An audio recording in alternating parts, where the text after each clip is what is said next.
तो मैंने उनको बोला कि मेरे भाई मुझे ये बता कि 2 अक्षर का भेद बताने वाला गुरु मिलेगा कहां।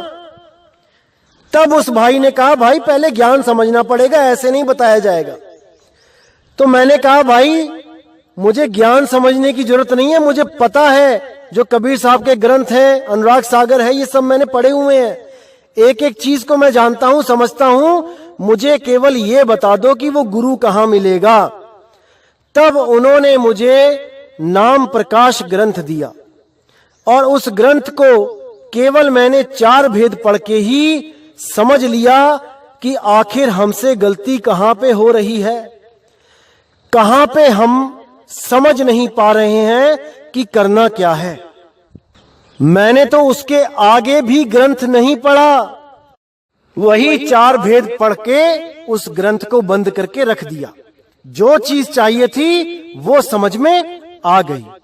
अब केवल और केवल गुरु की दया चाहिए। तो कुछ समय के बाद भंडारा होना था, लगभग 1-1.5 महीने के बाद। तो मैंने इंतजार किया कि कब भंडारा होगा और कब मैं जाऊंगा, नामदान लूंगा। तो इंतजार की घड़ियां खत्म हुई और वो दिन आ गया जब मैंने गुरु के दर्शन करने जाना था, गुरु से नाम लेने जाना था।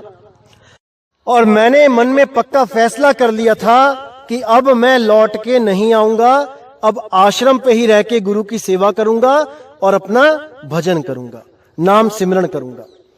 तो मैं अपने मैनेजर को बोल के गया था कि अगर मैं 10-15 दिन में नहीं आया तो भाई मेरी जगह किसी और बंदे को रख लेना, कंपनी का नुकसान मत होने देना।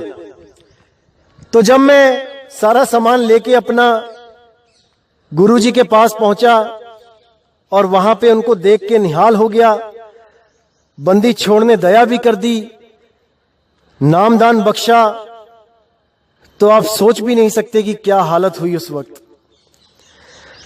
लेकिन गुरुजी ने वहां रुकने की परमिशन नहीं दी। उन्होंने बोला, नहीं, जो काम कर रहे हो वो काम करो, काम करते करते सिमरन करो।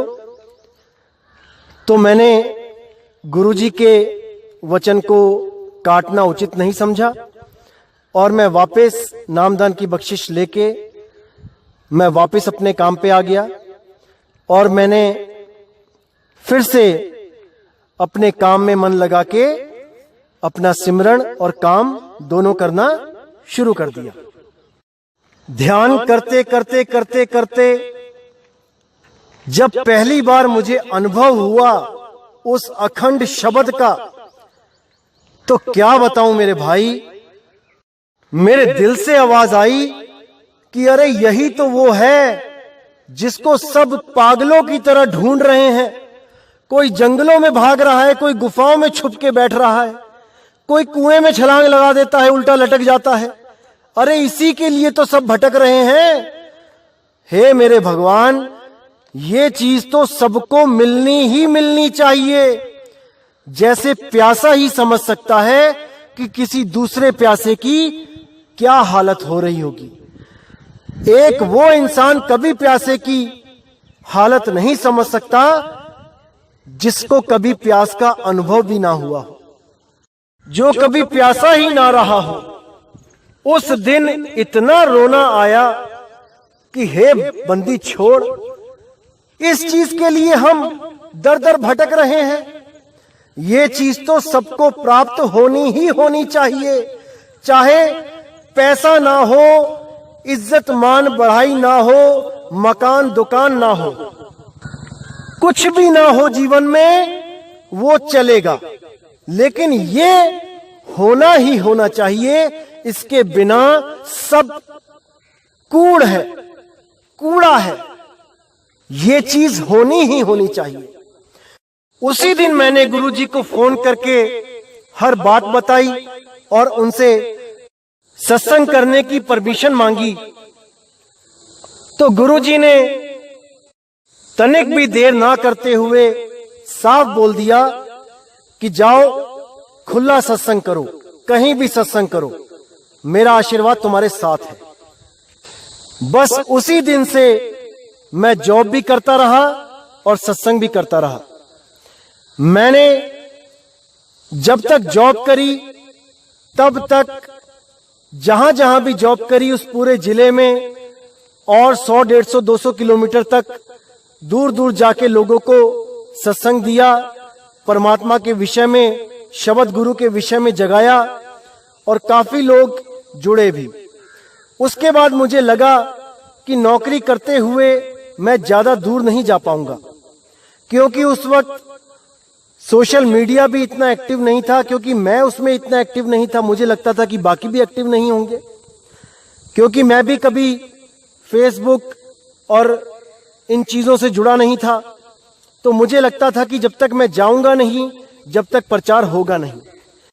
इसलिए मैंने 2013 में रिजाइन देके खुला प्रचार, खुला सत्संग शुरू कर दिया और पूरे भारतवर्ष में हर स्टेट में जा जाके लोगों से मिलके उनको कबीर वाणियां, मदन साहिब की वाणियां, बाबा नानक की वाणियां एक पन्ने पे फोटोकॉपी करके बांटना शुरू किया, उनको जगाना शुरू किया। धीरे धीरे लोगों ने बात को समझना शुरू किया और इस पंथ से जुड़ने लगे।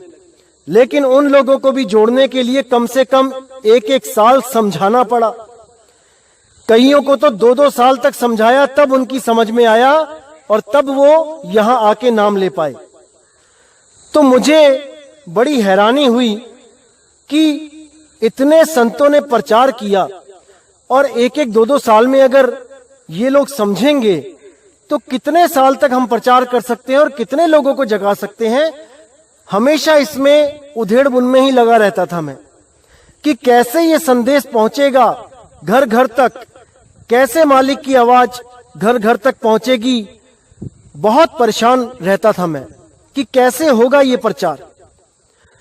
तो धीरे धीरे करके मैंने अपनी चारों गद्दियों के जो सत्संगी थे उनको ढूंढना शुरू किया, उनसे बात करना शुरू किया और उनको भी मैंने ये समझाने की कोशिश करी कि अगर 2000 भाई भी मिलके 100-100 रुपया महीना भी दे दें तब भी 2 लाख रुपए हो जाता है और 2 लाख रुपए में हम 2 महीना इकट्ठा करके 4 लाख में 10 मिनट का प्रोग्राम टीवी में दे सकते हैं। हर दूसरे महीने भी दे तब भी कोई दिक्कत नहीं है।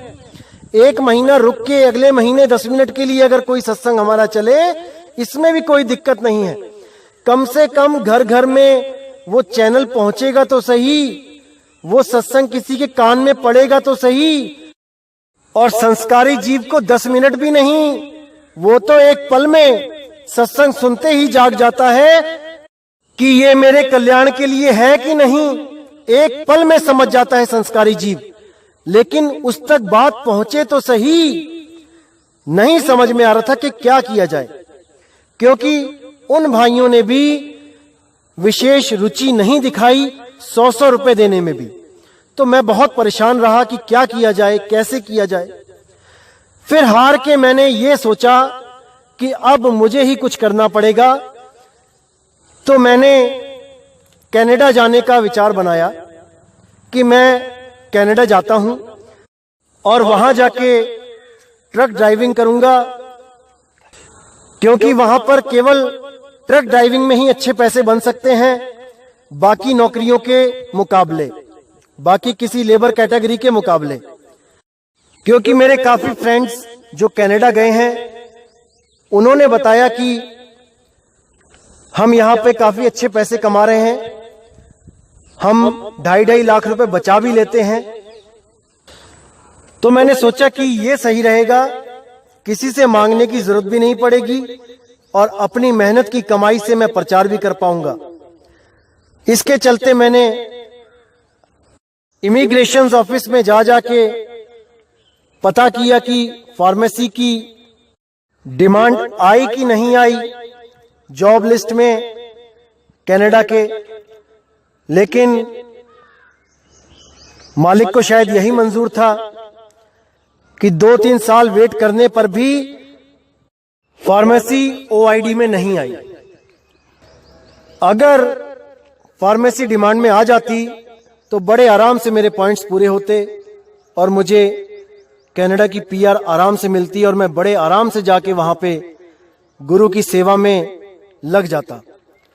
लेकिन बंदी छोड़ को जैसा मंजूर वैसा ही होना है। मैंने आइल्स भी किया और मैंने ड्राइविंग लाइसेंस भी बनवा लिया। मैंने बस का लाइसेंस बनवाया और ट्रक का भी बनवाना था, लेकिन जब देखा कि डिमांड नहीं आ रही है तो मैं कुछ दिनों के लिए इंतजार करने लगा और अभी तक डिमांड नहीं आई, इसलिए मैंने आगे ट्रक का नहीं बनवाया। क्योंकि अगर इंडिया से ही लाइसेंस बना के जाते हैं आप हैवी का, तो वहां जाके आपको कुछ बेनिफिट मिल जाता है, कुछ छूट मिल जाती है, क्योंकि वहां लाइसेंस बनाना भी बहुत मुश्किल है, बहुत पैसे लगते हैं। तो इन्हीं सब सोच में दिन गुजरने लगे और ऐसा नहीं था कि मैं किसी पंथ में नहीं गया, किसी कबीर पंथ में मैंने बात नहीं करी प्रचार के लिए कि आओ खुल के कबीर साहब के सही ज्ञान का प्रचार करें। मैंने बहुत से कबीर पंथों में कांटेक्ट भी किया और उनके आश्रमों पे उनसे मिलने भी गया, लेकिन किसी भी भाई ने मेरी बात को समझा ही नहीं, क्योंकि सबके सब अपने गुरुओं के द्वारा चढ़ाए गए रंग में ही रंगे हुए थे। कोई ओम की साधना कर रहा था, कोई सोहम को पकड़ के बैठा था, कोई ओम सोहम सत्य कबीर को पकड़ के बैठा था, कोई 5 नाम रट रहा था, कोई 3 नाम रट रहा था। किसी ने भी मेरी बात पे विचार नहीं किया और अपने अपने गुरु के बताए हुए गलत रास्ते पर ही अटल होके चलते रहे। मैंने अहमदगढ़ जाके भी, वहां जो कबीर पंथ चल रहा है वहां पे 3-4 बार जाके मैंने सत्संग भी किया, वहां पे लोगों से मिला भी, लेकिन कोई भी सोहंग नाम को छोड़ने को तैयार नहीं था। मैंने झज्जर वालों से कांटेक्ट किया, अहमदगढ़ और झज्जर एक ही ब्रांच है वैसे तो, वो भी सोहंग में लगे हुए हैं, सोहंग सोहंग जप रहे हैं, कोई विचार नहीं कर रहा। मैंने साहिब कबीर के शब्द भी खोले वहां पे कि जो जन होंगे जौहरी रतन लेंगे बिलगाए, सोहंग सोहंग जपी मुआ मिथ्या जन्म गवाए, पर उन लोग के कान पे जू नहीं रेंगी। जो बरवाला में एक कबीर पंथ चल रहा था, मैंने वहां पर भी कई फोन किए, उनसे भी मैंने अपॉइंटमेंट मांगी, मिलने के लिए समय मांगा, लेकिन उन लोगों ने भी कोई जवाब नहीं दिया और हमें कहते रहे कि आप अपने पंथ की पुस्तकें भेज दो, ज्ञान चर्चा करेंगे। अरे पुस्तकों से क्या ज्ञान चर्चा करोगे भाई? आदमी खुद मिलने के लिए आपको फोन कर रहा है और आप पुस्तकों की बात करते हो। तो वहां पर भी जब कोई बात नहीं बनी तो फिर मैंने यह फैसला लिया कि पूरे भारत में भ्रमण करके जीवों को जगाया जाएगा और जो भी मालिक का विवेकी हंस होगा, पुराना संस्कारी जीव होगा, वो एक पल में ही समझ जाएगा कि इस सत्संग से उसका कल्याण होगा कि नहीं होगा, इस ज्ञान से उसका कल्याण है कि नहीं। उसको ज्यादा देर नहीं लगेगी समझने में। तो इस करके मैंने भारत भ्रमण शुरू किया और पूरे भारत में घूम घूम के लोगों से मिल मिल के उनको इस ज्ञान के अनमोल हीरे, इस ज्ञान के अनमोल रतन बांटने शुरू किए।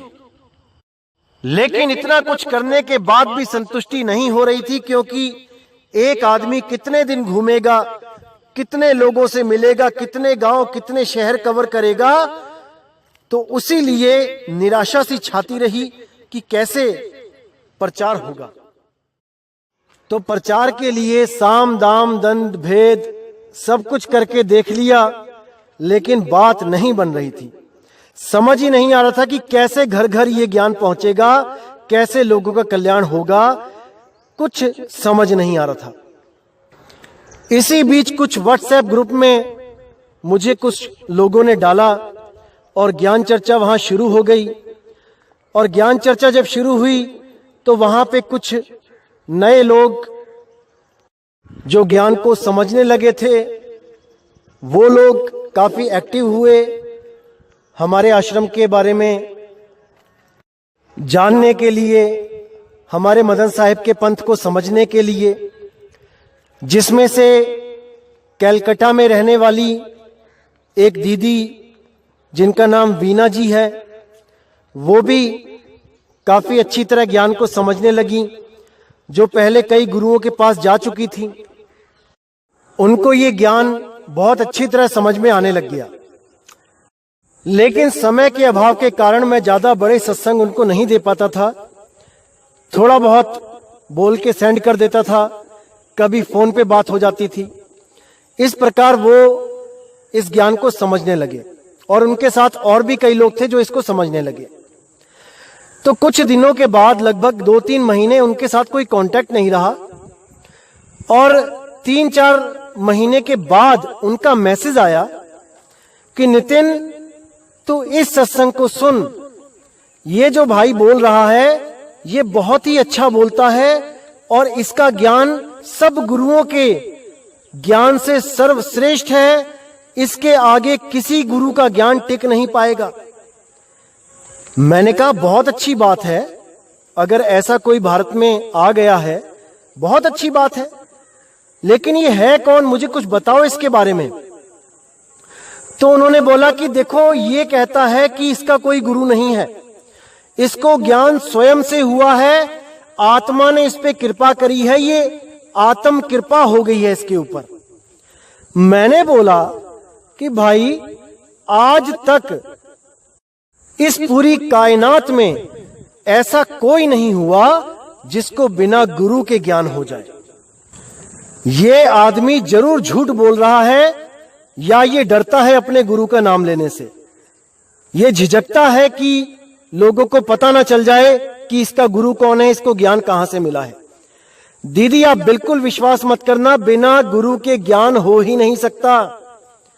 तब उन्होंने कहा, अरे तू सुन तो मैंने जब उस भाई के सत्संग सुनने शुरू किए, और जब मैंने पहली बार सुना कि कोई बंदा बोल रहा है कि हमें सतलोक नहीं जाना, हमें अलखलोक नहीं जाना, हमें अनामी लोक नहीं जाना, तो सच मानना भाइयों, मेरे पैरों से भी जमीन निकल गई। मैंने बोला, ऐसा कौन सा गुरु पैदा हो गया भाई जो मूल ज्ञान की बात कर रहा है, जो आत्मज्ञान की बात कर रहा है, और वो भी बिना गुरु के, बिना गुरु धारण किए। ये बात तो कोई कर ही नहीं सकता। ये जरूर कोई ना कोई कपटी इंसान है जो कहीं ना कहीं से ज्ञान चुरा के लाया है। अब मैंने इसकी खोज पड़ताल शुरू करी। मैंने इसकी फोटो, जो ये वीडियो डालता है, उसका स्क्रीनशॉट लेके जब मैंने अपने ग्रुप्स में सेंड करी, जो हमारे गुरु भाइयों के ग्रुप हैं, और मैंने उनको बोला कि पता करो ये कौन है, तब हनुमानगढ़ का मेरा एक सत्संगी भाई है, जिसकी वजह से ये स्वयंभू आत्मज्ञानी मेरे कांटेक्ट में आया था, और लगभग 5-6 महीने इसने 3-3, 4-4 घंटे मुझसे ज्ञान समझा, आत्मज्ञान प्राप्त किया, और गुरुजी से जाके दिल्ली में नामदान भी लिया। जब इसकी पोल खुली तब मुझे इतनी हैरानी हुई इस भाई पे कि अरे मेरे भाई, अगर तुमने ज्ञान ही बांटना है लोगों को, तो ऐसा तो मत करो कि जहां से ज्ञान प्राप्त किया है उनको नीचा दिखा के खुद ऊंचे हो जाओ। अरे गुरु के चरण धोके पिए हैं तुमने वहां पे जहां तुमने नाम लिया गुरु से, और तुम ऐसे कपटी हो कि परमात्मा तुम्हारी शक्ल भी ना दिखाए किसी को। तुम्हारी शक्ल देखते ही 2 जग में चला जाएगा, वो तो तुम्हारी शक्ल देखने वाला तक नरकों में चला जाएगा, क्योंकि तुमने उस पंथ से दगाबाजी करी है जहां से सारा ज्ञान अर्जित किया है। भाई, किताबी ज्ञान तो अर्जित कर लिया, अनुभव ज्ञान तुम्हें सपने में भी नहीं हो सकता। जिस आत्मा की तुम बातें करते हो, सपने में भी नहीं जान सकते उस आत्मा का अनुभव क्या होता है। बातें जितनी मर्जी करते रहो, वाहवाही कितनी भी लूट लो, लेकिन अंत समय में तुम अकेले होगे, अकेले, और तुम्हारे पास कोई विधि नहीं होगी बचने की। याद रखना इस बात को। और आज जिस वाहवाही में तुम ठग रहे हो अपने आप को, वो वाह वाह करने वाले लोग भी तुम्हारा साथ नहीं दे पाएंगे। अकेले ही लड़ना पड़ेगा उस मौत से। याद रखना मेरे भाई। ये मैं उसी आत्मज्ञानी के लिए बोल रहा हूं जिसके बारे में मैं पिछले सत्संगों में कई बार बोल चुका हूं। तो जब उस दीदी ने इस स्वयंभू आत्मज्ञानी की खूब प्रशंसा करी, तो मैंने उनको बोला कि ये स्वयं से ज्ञान नहीं बोल रहा है, इसने ये ज्ञान प्राप्त किया है और हमारे ही पंथ से किया है, मैंने ही इसको सारा समझाया है। तब उनको यकीन नहीं हुआ। फिर मैंने उनको बोला कि इसका मुझे नंबर दे दो, मैं अभी क्लियर कर देता हूं कि ये कौन है और इसको कैसे ज्ञान प्राप्त हुआ है।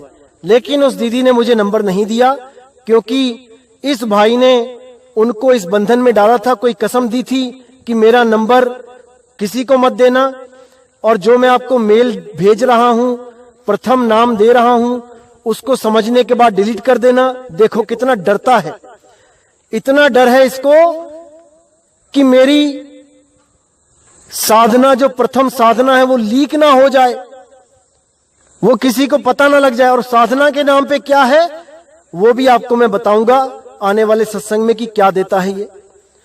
इतना भ्रमित कर दिया था इस भाई ने सबको।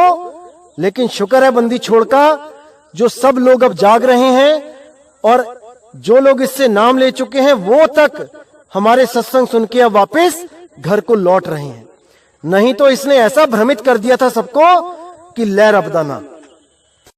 तो जब मैंने इस भाई को फोन किया और इसने बोला हेलो, और उसके बाद जब मैंने अपना नाम बताया कि मैं नितिन बोल रहा हूं, तब इस भाई की मानो जुबान ही कट गई, इसके मुंह से आवाज ही नहीं निकली और 20-25 सेकंड तक ये फोन कान से लगाए खड़ा रहा, इसकी बोलती बंद हो गई।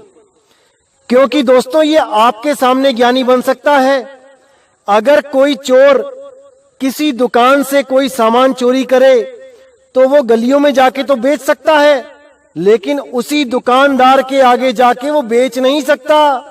वो चुपचाप गर्दन झुकाए खड़ा मिलेगा, वो आगे एक शब्द नहीं बोल सकता, क्योंकि दुकानदार अपने सामान को पहचानता है। इसी तरह इसकी हालत हो गई और ये एक शब्द भी आगे नहीं बोल पाया। जब मैंने वो रिकॉर्डिंग उस बहन को भेजी तब वो भी हैरान हो गई कि इस आत्मज्ञानी भाई के मुंह से शब्द क्यों नहीं निकला।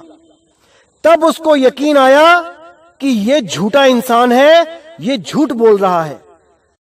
तब उस बहन ने ही मेरे अंदर ये भावना पैदा करी कि नितिन, अब तू ही बचा सकता है इन लोगों को उसके जाल से, नहीं तो ये सबको भरमा देगा। और जितने भी लोगों के दिलों में संतों के लिए प्यार है, संतों के लिए श्रद्धा है, ये सब संतों को कालदूत घोषित करवा के सबके मन से इन संतों के लिए प्रेम खत्म करवा देगा।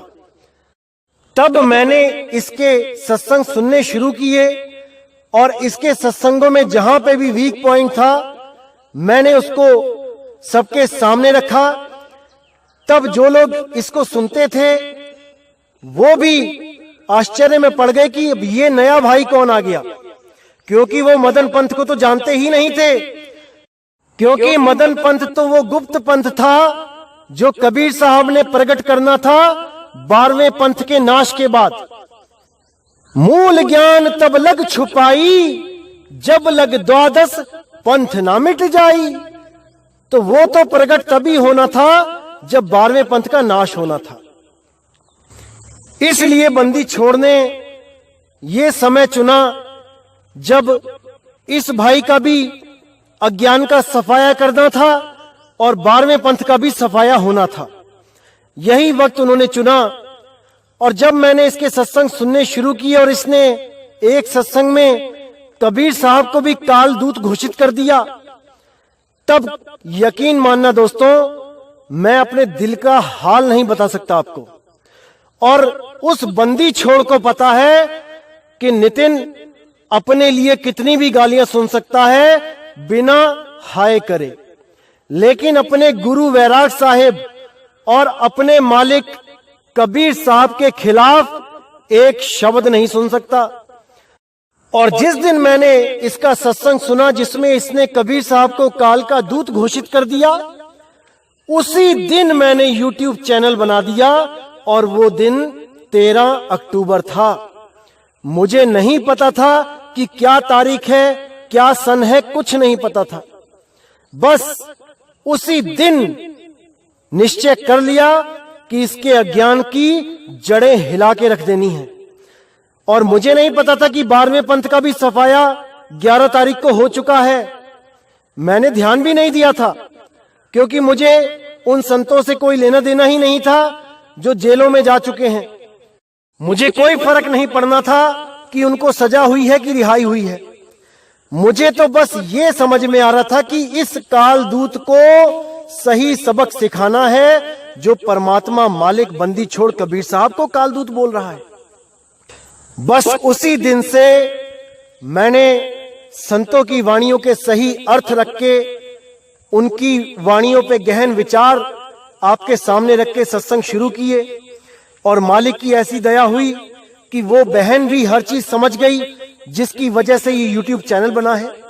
और हजारों लोग जो 12वें पंथ में भी और कई अलग पंथों में जो भटके हुए थे, वो भी इस ज्ञान को समझते हुए अपने अपने पंथों को छोड़कर इस पंथ में शामिल हो गए।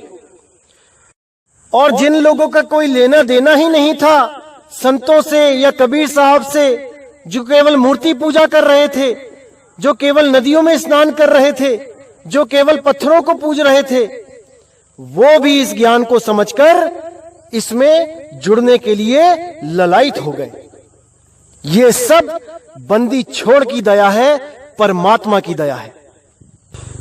तो जैसा कि मुझे नहीं पता था कि 12वां पंथ कब खत्म हो रहा है, और मुझे नहीं पता था कि मैंने कब YouTube चैनल बनाया, और मुझे कभी ध्यान देने की जरूरत भी ना पड़ती कि मैंने किस तारीख को चैनल बनाया या कब 12वें पंथ को खत्म किया गया परमात्मा के द्वारा। मुझे नहीं पता था और ना ही मुझे कभी पता चलता।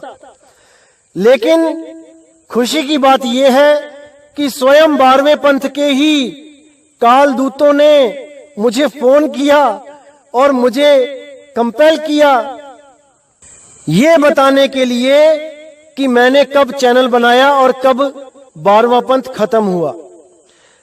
तो मैं भी हैरान हो गया देख के कि 11 तारीख को जो सजा मिली 12वें पंथ के कालदूत को, उसी के अगले 2 दिन बाद हमारा YouTube चैनल बना है। हैरान हो गया मैं। ये बंदी छोड़ की दया होती है। देखो, ये उसके इशारे होते हैं। अब इन इशारों को जो समझ जाता है वो काल जाल से निकल जाता है।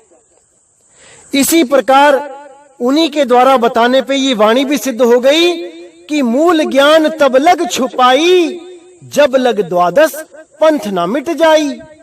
यानी कि जब तक 1% भी आस रहेगी कि 12वां पंथ अभी नहीं मिटा है, जब तक मूल ज्ञान को उजागर नहीं करना है। अब उम्र कैद हुई है आखिरी सांस तक, तो अब मूल ज्ञान को प्रकट करने का समय आ गया था।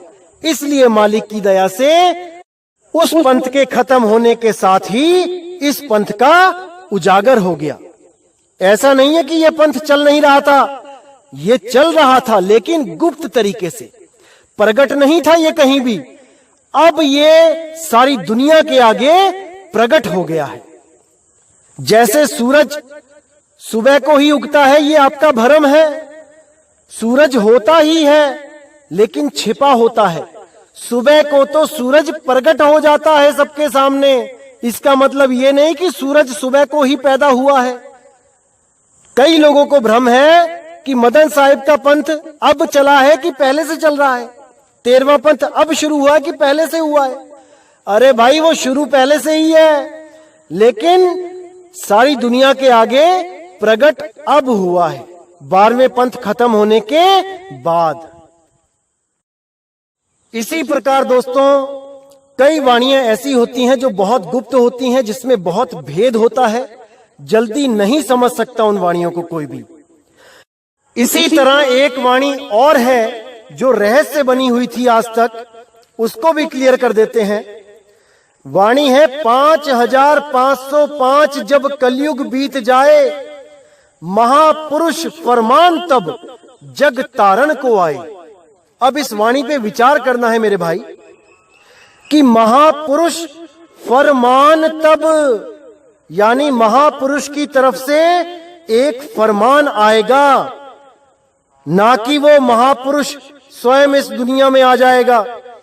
इतना मूर्ख बना दिया इन लोगों ने इस वाणी को रख के। आज आपके सामने ये वाणी क्लियर करता हूं।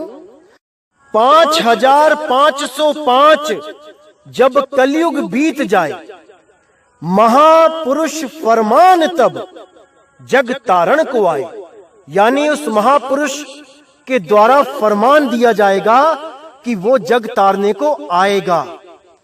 और मेरे भाई, जिस दिन मुझे पहली बार बंदी छोड़ के दर्शन हुए हैं सपने में, उस वक्त मैं 8वीं क्लास में था और उस वक्त जो सन था वो 1997 था।